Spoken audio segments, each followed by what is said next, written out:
আজকে আমরা ঈদের জামাতকে কেন্দ্র করে এখানে যারা সমবেত হয়েছি আল্লাহ পাকের শুকর আদায় করতেছি।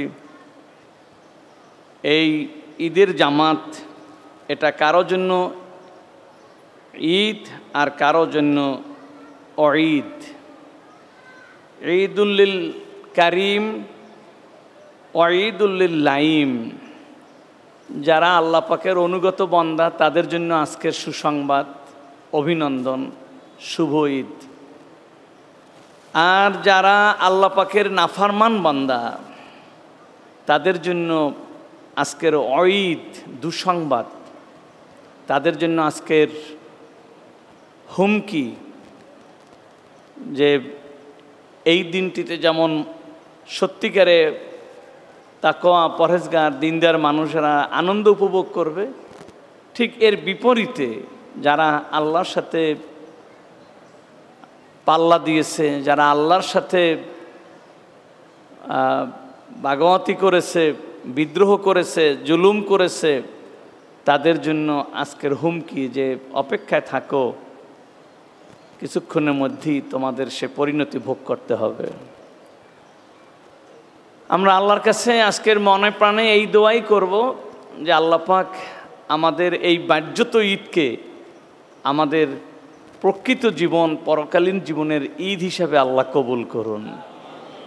আমাদের ত্রুটির কারণে এটা যেন অঈদ, এটা যেন হুমকি, এটা যেন আমাদের জন্য ভীতির কারণ না হয়।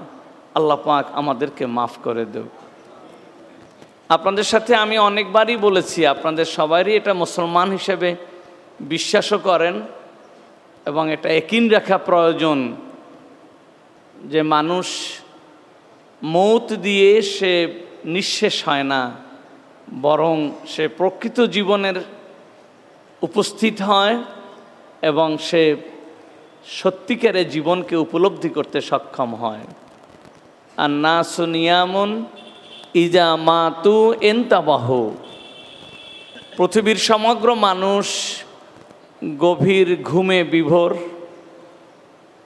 তারা ওফাতের মধ্য দিয়ে, ইন্তেকালের মাধ্যমে তারা সজাগ হয় এবং যেভাবে ভূমিষ্ঠ হওয়ার পর বড় হয়ে আমরা ভূমিষ্ঠের জীবনকে বুঝতেছি, গর্ভকালীন জীবনটাকে বুঝতেছি, ঠিক মানুষ ইন্তেকালের মধ্য দিয়ে সে এই পার্থিব জীবনটাকে বুঝতে পারে। তার পুরো পর্যন্ত সে যেটাকে জীবন মনে করে এটা জীবনের মধ্যেই পড়ে না।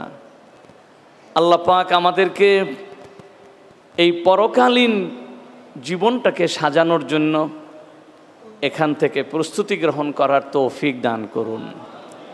আর এই প্রস্তুতির একটি পথ, সেটা হলো সবাই তো আর বিশাল বড় শিক্ষিত, শিক্ষাবিদ হবে না, কিন্তু সবার তো মুসলমান হতে হবে, পরকালে তো সবাইরই যেতে হবে।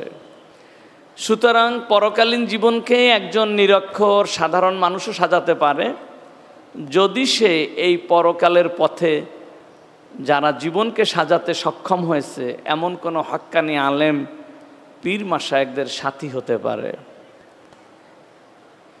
বেশি বেশি করে আল্লাহ পাকের জিকির এবং এই পথের পথিকদের সাথে সম্পর্ক জুড়ে রাখার জন্যই আল্লাহর কাছে বারবার দোয়া করতে হয়।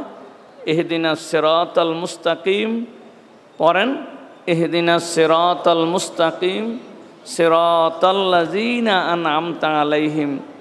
খোদা এই জান্নাতের মহাসড়কে আমাকে পরিচালিত করো এবং এই রাস্তায় যারা আছে তাদের কারো সাথী আমাকে বানিয়ে দাও। সুবহানাল্লাহ।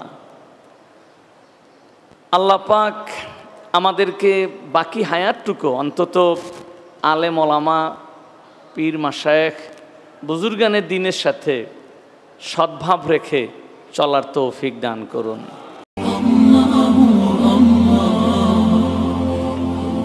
আপনারা দেখছেন এটিআর টেলিভিশন, সত্য প্রবর্তনে ঐক্য।